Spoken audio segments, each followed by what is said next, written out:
Hello আপুরা, আসসালামু আলাইকুম। তোমরা সবাই কেমন আছো?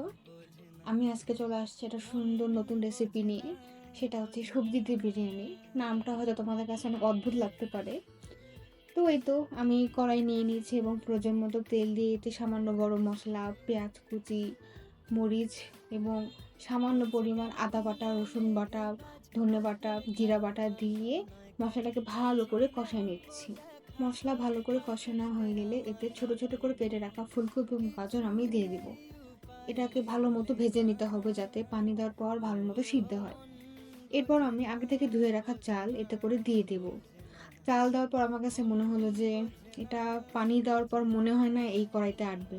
তো এই তো আপু আমি ভালো করে চালটা ভেজে নিয়েছি। এরপর আগে থেকে করে রাখা গরম পানি আমি দিয়ে দিব।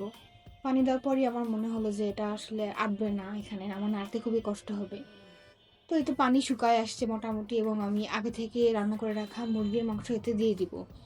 মুরগির মাংস দেওয়ার পর এটা আমার নাড়তে খুবই কষ্ট হচ্ছিল। আমি অনেক কষ্টে এটাকে নাড়ছি এবং আশেপাশে পোলা চাল পড়ে যাচ্ছিল। আমি এটাকে ভালো মতো নেড়ে কিছুক্ষণ দমে রেখে দিলাম ঢাকনা দিয়ে, কারণ আমার কাছে মনে হলো যে চালটা বেশি ভালো ফুটছিল না। তো এবং শেষে আমি সুন্দর মতো কাঁচামরিচ দিয়ে দিলাম। এই কাঁচামরিচের ঘ্রাণটাই এই বিরিয়ানির স্বাদটাকে বহুগুণ বাড়িয়ে দিবে। এই তো আপু দেখেন কি সুন্দর ঝরঝরে বিরিয়ানি হয়ে গেছে আমার। আপনারা সবাই এই সবজি বিরিয়ানিটা ট্রাই করবেন এবং আমাকে জানাবেন আপনাদের কেমন লাগলো। আজকের মতো বিদায় নিচ্ছি আপু। আসসালামু আলাইকুম।